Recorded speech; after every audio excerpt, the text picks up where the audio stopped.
I'm going to tell you guys something very interesting. We're going to answer the question, is it better in Judaism to be more strict or no? Now, my dear Talmidah initially said, yes, more stringent. You heard Naomi said, no, he's no good. Yes, good.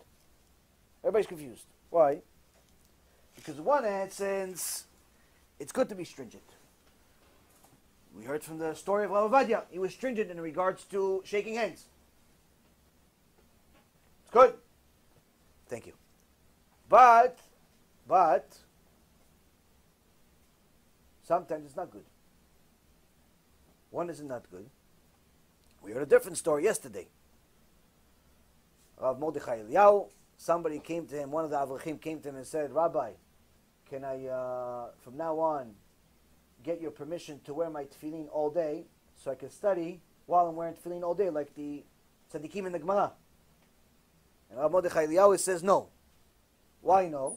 Even though it's a mitzvah, even though it's fantastic, he says if this additional stringency will make you think in your heart that you're better than everybody else in the kollel, one time, your whole life, it's not worth it. Why would you think you're better? Because you have 500 people in the kollel, and you're the only one that's put on tefillin.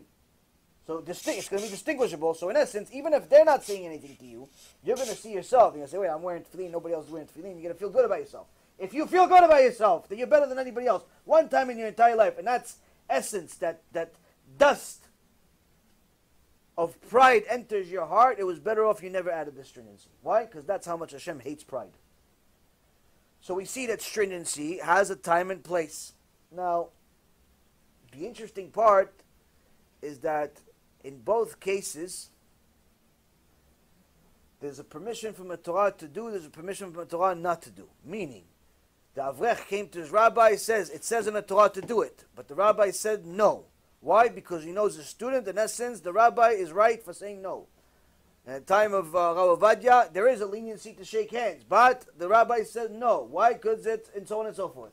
Meaning that it's not black and white. But in both cases, you see that it's not just a black and white law, there's also something called Da'at Torah, the opinion of the Torah, based on this specific situation. What happens when you do not seek the opinion of the Torah? And you seek your own opinion?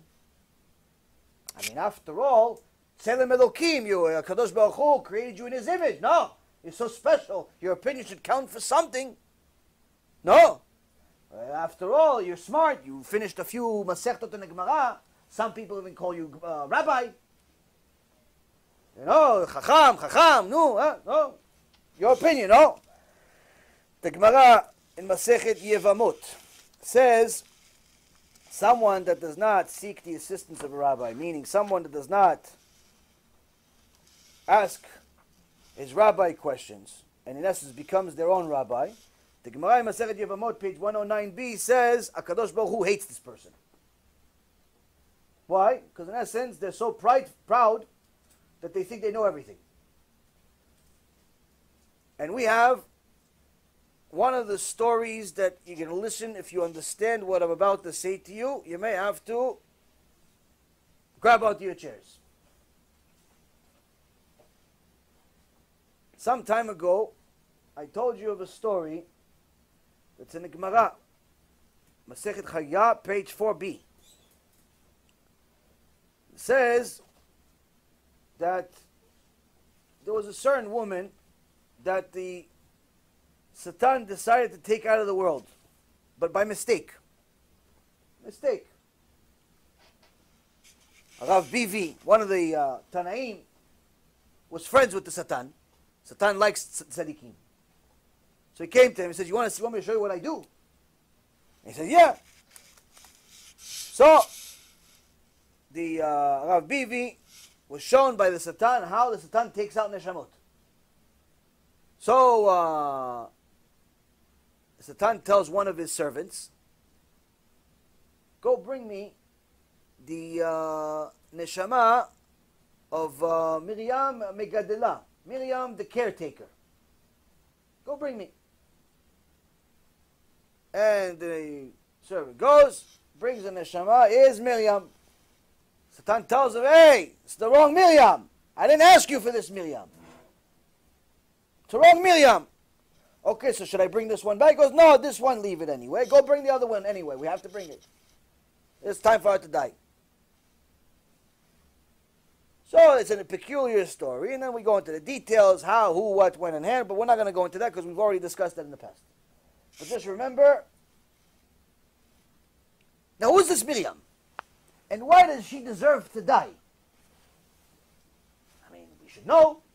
Her name is mentioned. If it was just some woman, then it doesn't matter who she is. Then why would the Gemara mention her name? If it's your name is mentioned, there's a reason for it. Meaning there's significance here of who and what and how. Who is this Miriam? You're not going to find that in the Gemara Masechet Chagiga, page 4b. You're going to find it somewhere else. You have to go to Gemara Masechet Gitin. Last page, page 90. Gemara Masechet Gitin says, what are the appropriate ways for a woman to behave and for a husband to let a woman behave?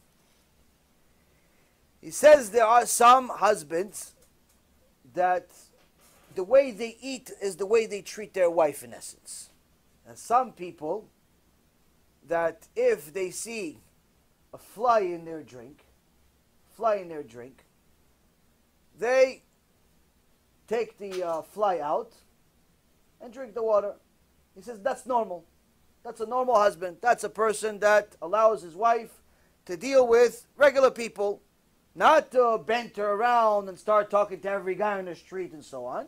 But if it's family, if it's friends, if it's hello, it's goodbye, general basic behavior, he's the bank teller, here's the money, thank you very much, basic stuff, normal, necessary conversation.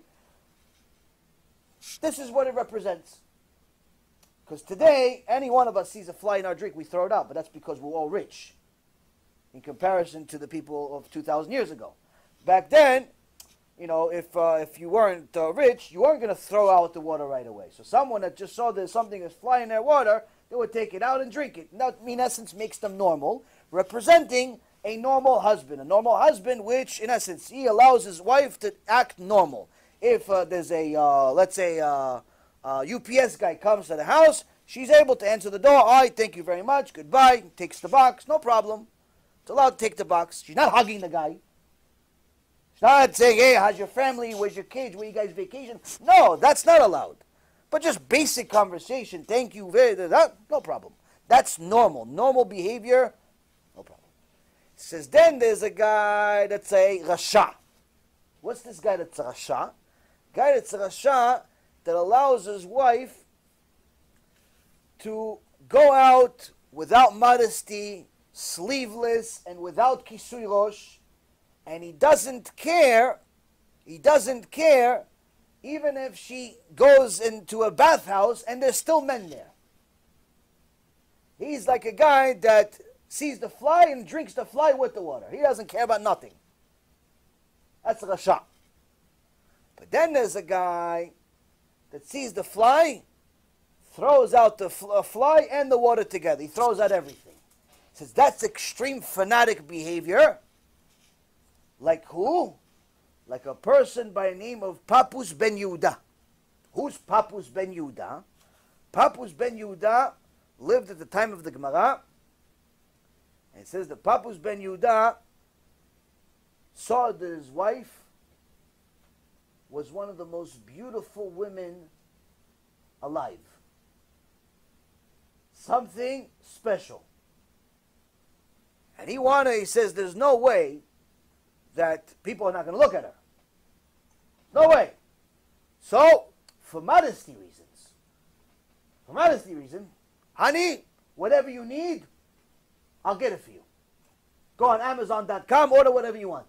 You don't need to go to the store. You don't need to go to the mall. You want something, I'll give it for you. But you're not allowed to leave the house. Not allowed to leave the house. No store, no deli, no work, nothing. Whatever you need, I'll bring it to the house. No problem. And Papus ben Yehuda would leave the house and lock the door behind him, not allowing his wife to leave the house. The most she can do was look outside the porch to see the outside. And the Gemara says this, wait, this is a mitzvah? You think she's modest because of this? You think he's a tzaddik because of this? Says, look what happened. On Yom Kippur, Pappus' wife, Miriam. The same Miriam from the Gemara Masechet Chagigah, it says. She's had it. Pappus says to her, Ani, I'm going to shul, tzaddik, fasting, we'll pray all day, see you tomorrow. He leaves. And Rabotai Yekarim, this guy called Yosef Pendira. Notice as the husband left, and he knows Miriam from back in the day. He goes, Miriam, when are you ever going to come out? And Miriam says, she's so annoyed already. She hasn't been out of the house in so long. She says, Yosef, when are you going to save me? He says, today. Climbs to the house, takes her out of the house, and they run away together and sin adultery on Yom Kippur. On Yom Kippur. Now, Rabotai, we say what happened from the sin. What happened from the sin is they had a son. Their son, who is their son? Their son, Rabotai, don't jump the gun yet. Don't start naming names yet. Don't start naming names. It's not nice. Lashon hara. Their son, Rabotai, is named in the Gemara Masechet Shabbat. But if you read Masechet Shabbat, unless you know what Rav Ephraim Sheikhye wrote in his Achtov LiYisrael, Chelek Bet, all the commentary from the Khatam Sofer and other Chachamim, you're not going to know what it says in Masechet Shabbat. Why? Because Gemara Masechet Shabbat, page 104b says, are we allowed to draw on our hands, make marks on our hands with our fingers? Is that violating Shabbat? Is that considered writing? And it says, well, it should be considered writing because there was a person by the name of Ben Sidata. Ben Sidata, he wrote all types of witchcraft on his skin.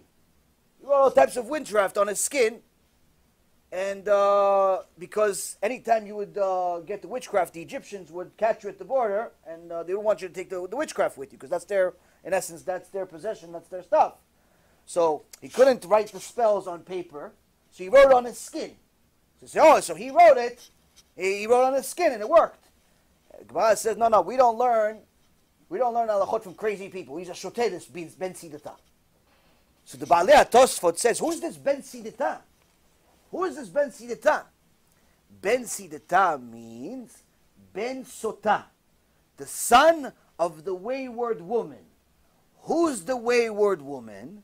The Khatam Sofer says the wayward woman is the same Miriam that cheated on her husband, Pappus ben Yehuda, with Yosef ben Dita. So who is the son? Okay, this is the wayward woman. She cheated. Khatam Sofer says a chidush of a lifetime. Who's the son? Yeshu Anotzri. Yeshu imach shimo vezichro. That's how he came to the world. From what?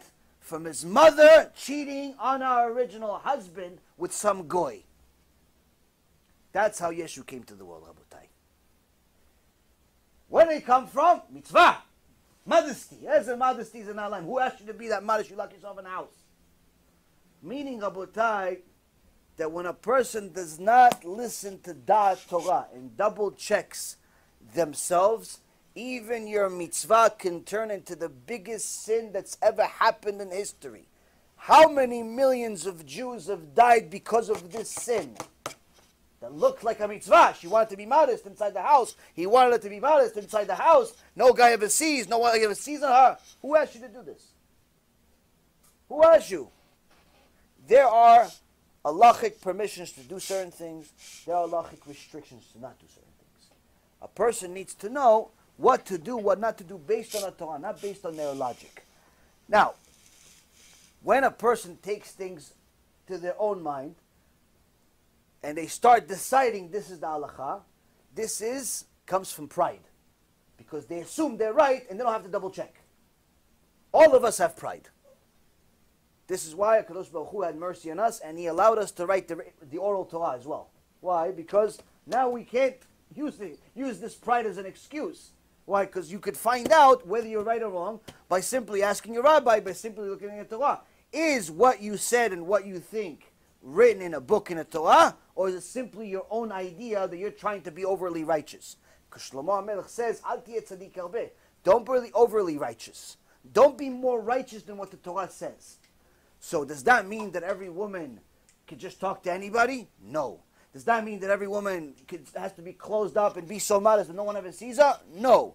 So what does it mean then? It means you have certain things. And that's what we're going to go over now.